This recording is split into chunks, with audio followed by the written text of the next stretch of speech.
Well, how Hunter children to do? This year the Queen Quet coming to Hunter Live for this year Gullah Geechee TV Nation News. One more again from Brackettville, Texas. Right here for the Seminole Day and thing like that. This year 2011 celebration. Now, a little while ago we had plenty of rain and thing come true. So we just had to join the family indoors and thing like that. But now that we the day outside, Hunter can see all the family were together here. And we want to take you into the building for Hunter to learn a little bit more about who we be and this year part of the country. Now, plenty of Hunter children might say, well, what are cracky teeth about the Seminole and thing for with none of the Indian people? But look, yeah, ain't such a true thing, yeah? That a storytelling. Now, Hunter children who been read some of the book and thing, Hunter done learn say, the Gullah Geechee been the first one. They been then in Carolina, then children going on to Florida, then they become from Florida across here and end up over on in Oklahoma, some here in Tejas, then they going across here on in Mexico, then they come back out of Mexico, they come here. Now, Hunter children who could have keep up with that just now, we're glad if we get it so. That mean that Hunter been to do your study and things like that. Because like we say, if Hunter don't know where Hunter they from, Hunter ain't going to know where Hunter they going. So we bring you here so Hunter can understand what be going on and what happened to we family, what come across here to the west and things like that. Now, one thing you see, everywhere we family be going, you try for learn the next one, how for understand by themselves, how for learn by other rest of church, how for do better in life. So right here we in a historic place with this your school. And you see something? This year, the George Washington Carver School. Now, everywhere who learn about Black history, you done get that name, George Washington Carver, Miss Show. So you see, everywhere we've been going, and we get one of we people who we figure been a leader, who been a scientist, who been an educator. We like for name plenty thing about them. But then, when you get the warrior class people, the fighters, the ones who been sticking them out, who want freedom, they're not learning about them. They try to hide that story, for push that story down. So we have to be the one to push that story up. So that's why we to take this journey one more again to Texas, so that Hunter children can join we and learn more about who we be. All of we, the Gullah Geechee, the Seminole, Afro-Seminole, Muskogee, Black Seminole, and we was still there in the Gullah Geechee Nation. So Hunter children know this year the Queen Quet head upon the body of the Gullah Geechee Nation, and we want you to keep tuning into this year Gullah Geechee TV station. Come on, y'all children, let's go on inside. But how Hunter children to do this year the Queen Quet one more again coming from this year Seminole Day right here at Brackettville, Texas. Now look, y'all Hunter children, when we the dead, Hunter Yeti the dead Leroy plenty of time and things like that. But how much of time Hunter Yeti Lee Roy to the middle there, then y'all. Now, Hunter children know, so we got plenty of that whole name where we the dead, but the Lee and the Roy that day together. Well, look here, this year the first Black Texas Ranger waving hat. Leroy Young, how old are you today? Beg pardon? I said, how are you doing? I'm doing very good, thank you very much. All right, so now you're a native of Brackettville. This is where I grew up. I was born in Del Rio. Oh, okay, so on the other side. Yeah, just west of here. I was born in Del Rio. But this is where I grew up. This is where I went to school, actually. Did you? Which school did you attend? This was George Washington Carver School. This building right here? Yeah. Well, okay. These three buildings were the school. Were the school? Yeah. And so what grade level is that? Well, that building right there, the brick building, that's where I first attended school. Okay. From the first to the fourth grade. Right. And my teacher there was Miss Charles. Oh, Miss Charles was the Yes, Miss Charles was my first teacher. Wow, outstanding. And then in the other side of the building was where her sister taught, Miss Dorothy. Wow. And she taught the fourth to the 8th grade. To the 8th grade, okay. Yeah. And then what was this building used for? This was used as the auditorium. Okay. This is where we would have ceremonies and our plays and programs would be in this building.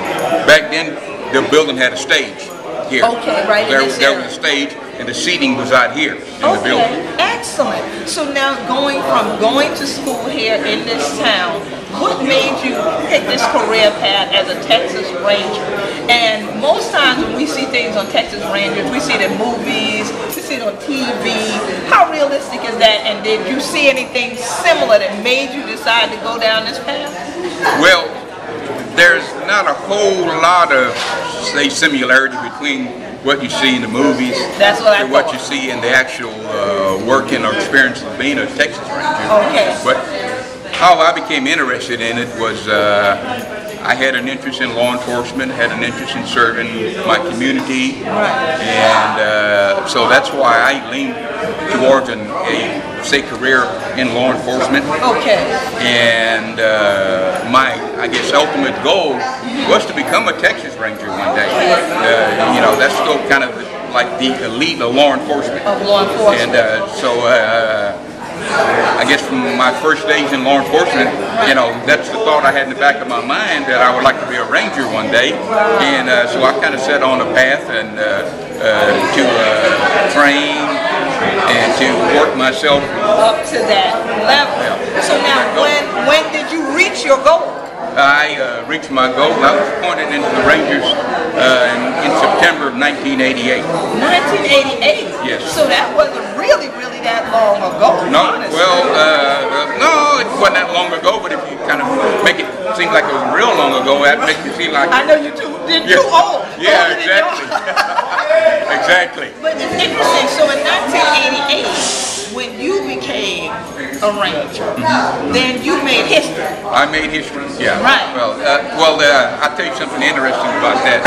You know, there was a lot of history and excitement and interest in me becoming a ranger, and people saying he's the first black Texas Ranger. Right.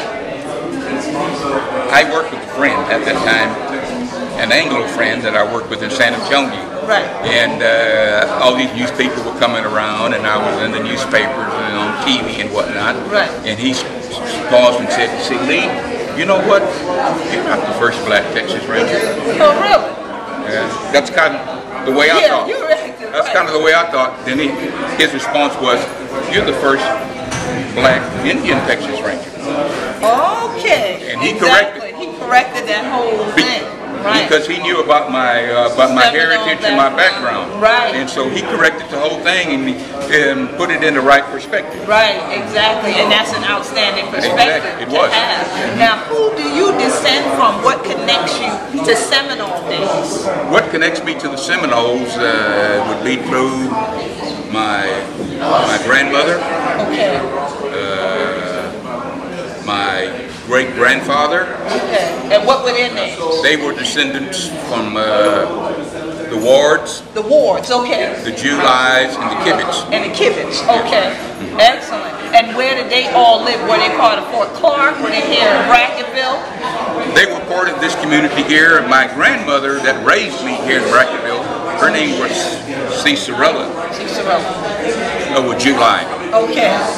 And Ward. And Ward. Cicerella July Ward. All right. She was born at Fort Ringo. Okay. Are you familiar with Fort Ringo? Yes. Well, that was one of the old cavalry forts, which was down at Rio Grande City. Okay. Here in South Texas. Right. She was born in the fort. There. She was born in the fort there because her father, Ben July, he was a scout. Right. And she told me, you know, during the time when I was growing up here, about their journey or travel from Fort Ringo. First they came up to Fort Duncan. Okay, yeah. Familiar with Fort Duncan. Yeah. There at Eagle Pass. Right. And then from there they came to Fort Clark. I see. And she said they rode in the wagon. Oh, I was going to ask. They rode in the wagon. Yes. To move, to migrate from one place to the next. And when she passed away, back in the late 70s, my grandmother passed away, and unbeknownst to me at the time, in some of her documents and in possessions there, I found a lot of the old documents from the family history from when her father, Ben July, worked as a scout. Oh, really? Yeah. So she still kept all of this she kept throughout the whole time? Throughout the whole time. She had his enlistment papers from when he would enlist. He first enlisted when he was 20 years of age. Wow. Okay. And up to his career as a scout, because he died as a scout in 1912. 1912. Okay. 1912. Okay. And so he's buried here? He's buried here at the Seminole. Yes, burial area. That's outstanding. So now, do you still have the house that you grew up in Brackett? No, the house is long gone. The house is gone. Yes. Okay. But is there still family that lives here in the town? Yes, still that family here. There's family here in the area and scattered throughout the country. All over the country. All over the country, yes. Right. So do you come here for the Seminole Days every year? I try to attend every year. Every year. That's outstanding. Sure do. And so you have children? I have, I've got a son that's 32 years of age, and I've got a daughter. She's 25. Okay. And I've got a 19-month-old grandson. Wow, congratulations. Yeah. All right, so the family line continues. Yeah, it's continuing, yes. Keep on continuing. That's right. Well, that is outstanding. So are you still a ranger? I'm retired now. You're retired now? Yeah, I retired about 8 years ago, and almost close to 7 years ago, I started my own business. Oh, so what do you do now? So I conduct private investigations and consulting is what I do today. Very nice. Yeah. So you're scouting people in a different way now. But you're keeping up the family legacy. I'm still on the job. I see that. That's all right. Well, it's been so nice meeting you. My pleasure. And talking to you, and we got to exchange information so we can stay in touch. I might need you to scout up some people for me. You're right. I'll be glad to. All right. So, Hunter chillin' this year, the Gullah Geechee TV, and Hunter know it. Hunter today with me. Hunter going know what is going on. So this your time. You can look in the face of the first Black Indian Texas Ranger, Brother Lee Roy. Y'all remember that, innit? All right. Peace and blessings.